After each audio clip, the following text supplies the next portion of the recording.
我哋邀請到我哋班上面嘅同學啦，咁佢就叫做浩廉。咁咧佢會幫我哋做一條關於人際堂嘅一條訪問嘅。咁好多謝你先啦，浩廉同學。咁我哋今次係想了解翻你嘅學業同埋興趣方面嘅。咁啊，我問第一條問題先啦。我想問下你係從咩渠道去學習英文呢個語言嘅咧？我記得幼稚園好細個嘅時候咧，爸爸媽媽就好想我有一樣嘢係精通好叻啦，所以就帶咗我去學呢個英文拼音班嘅。跟住就時間過咗可能一兩年就慢慢學就學好。明白，即係你意思話你初頭係幼稚園嘅時候就係爹哋媽咪想你有一項技能，跟住就俾你接觸英文先嘅。咁你喺當中慢慢培養咗個對英文嘅興趣，係咪咁嘅意思？OK，咁另外咧，我仲想問下咧，因為你頭先都提及到你係幼稚園嘅時候已經開始接觸啦。咁嗰陣時你大概可能4、5歲，其實都係好細個嘅啫喎。咁我想問你喺4、5歲學緊英文嘅途中咧，係有冇遇到啲咩困難咧？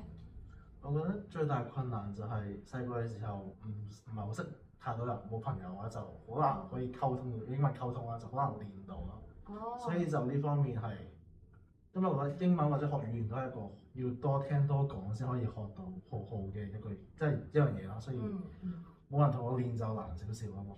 明白，係唔該你。下一位同學係咁，浩廉同學咧，你入嚟呢度讀咧係因為數學 U 咗，跟住又想做社工咯。但係點解你數學 U 咗咧？你入嚟 DAE 讀，你唔揀延伸數學？如果唔揀延伸數學，你係唔係有數學 E 㗎？一嚟我係因為最主要都因為我做社工係唔使睇數學呢個成績嘅，所以就最大方面係呢樣啦。二嚟我係自己係一直都好抗拒數學呢樣嘢，所以興趣同能力方面都冇，所以就冇特別揀數呢個科目。咁我就係想問，如果你入嚟讀冇揀數學呢個，但係你其實而家嘅分數已經可以直接讀社工嘅所以就想知呢個課程。其實我嗰時入嚟嘅心態係我都唔知自己想點嘅，嗰陣時就係未有一個好清晰嘅人生方向，所以就入咗嚟睇下，可能試下順安先咯，就係咁。咁你揀社工係一直都想做啊？定係你屋企會唔會原生家庭對你有咩影響而選擇社工？社工呢方面一直想做都係，但係原生家庭都有好大嘅影響。由細到大，可能屋企人對我嚴咗少少啦，同埋可能教育嘅方式都唔係啱我心水嘅，就可能用打罵嘅方式啦，就教我嘅。跟住我覺得可以，即係而家香港呢個世代啦，現今呢個世代係好多呢啲咁嘅問題，屋企可能原生家庭就好大壓力啦，但係學生又唔知點可以即係紓解啲壓力，所以我想用翻自己呢個經歷去幫其他人，所以就揀咗社工。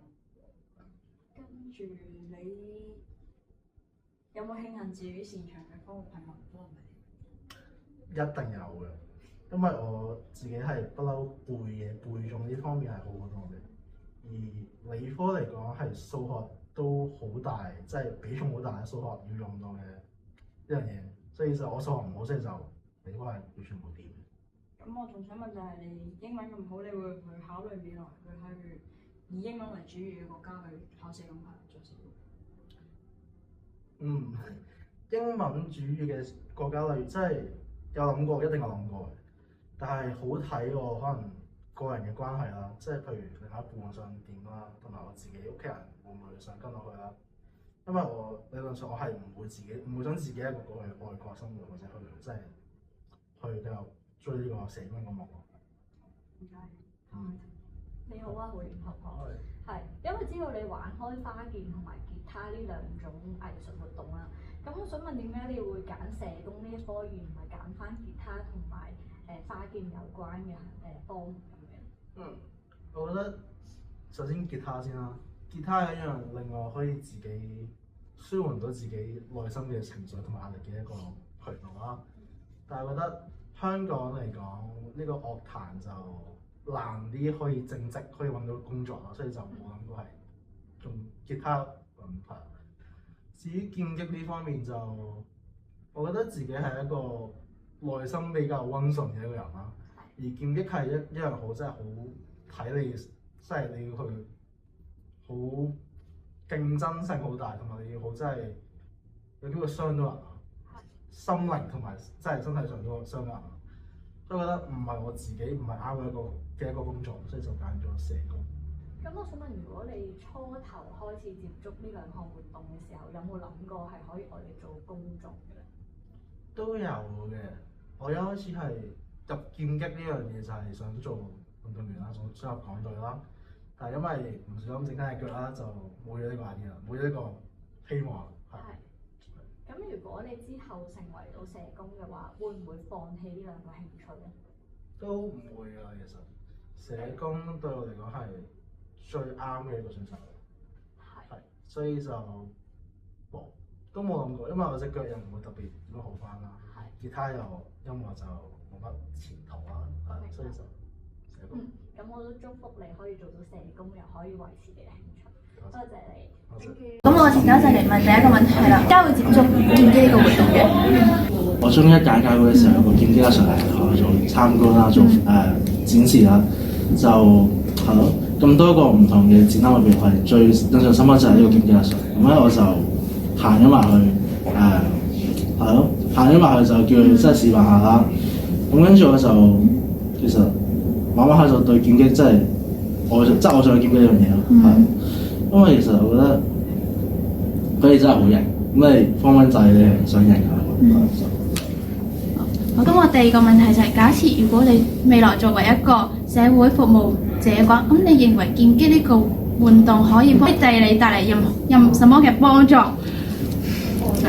我覺得劍擊係一樣好可以推動你策略性思維同埋你即係教你點可以觀察人哋嘅舉動嘅一樣運動啦。而我覺得做社工係你好需要去觀察你各位客人嘅心情同埋佢嘅一舉一動。咁我覺得係咯，劍擊係好幫助到我點可以去推測一個人嘅心態同埋去了解佢哋嗰一刻諗緊啲咩咯，所以覺得係好大幫助。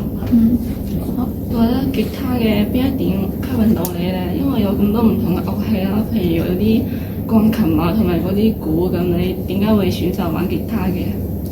我覺得好大因素就係因為我係俾朋友影響。我身邊有好多唔同玩音樂嘅朋友啦，而大多數都係彈吉他嘅。咁睇完佢哋咁多個，真係可能幫我真係唱歌俾我聽啦，同埋彈吉他俾我聽啦。我係覺得吉他對我嚟講係最可以舒解到壓力嘅一樣樂器咯，同埋佢係好方便啦，可以隨時帶出街，所以啱我係一個好隨心嘅人。咁我而家問你第二個問題啦，咁你覺得玩吉他對呢個人係有冇幫助嘅咧？同埋你覺得對你嘅人生係有冇一啲改變嘅咧？因為改變嘅話，可能同嗰啲性格啊、處理事情嘅方式啊，或者嗰啲思維方式有關係咯。吉他對我嚟講係一個好好嘅老師，其實我想講，因為佢好教到我點可以更加去有耐性咁去面對一切嘢。因為其實學一樣樂器你要好多嘅時間同好多嘅心機啦。而我嗰時學吉他其實都好多時候想放棄，但係好多朋友都鼓勵我啦，咁就慢慢堅持就可能最大影響就係有耐性嗰邊咗。希望啊，即係好似啱啱咁講，你係對於興趣方面有劍擊呢一方面嘅興趣嘅。咁我想問一問，你喺劍擊方面咧係有啲咩嘅得着咧，或者咩嘅體驗？咁我覺得最大得着就係我身邊會有好多隊友啦，同埋識咗嘅朋友啦。係咁，劍擊其實係一樣好睇團體合作嘅一個運動，所以我亦都好多時候都諗過放棄，都諗過真係要免費，因為真係好辛苦好艱難。但係好彩係背後一班好好嘅隊友，好好嘅朋友啦，就撐住我就。我覺得劍擊對我嚟講，運動係第二，友情係第一。哦，咁即係你嘅意思係，你喺呢項運動上係一個循環，你可以認識新嘅朋友，咁認識新嘅朋友之後嘅朋友係可以支撐到你繼續喺劍擊呢樣嘢度堅持落去嘅。冇錯，冇錯。咁你會唔會有啲咩想會同你之後嘅師弟或者學弟講，佢哋學劍擊嗰啲嘢？師弟學弟，我覺得其實因為我對於劍擊呢方面最大嘅困難就係我成日都想放棄啊。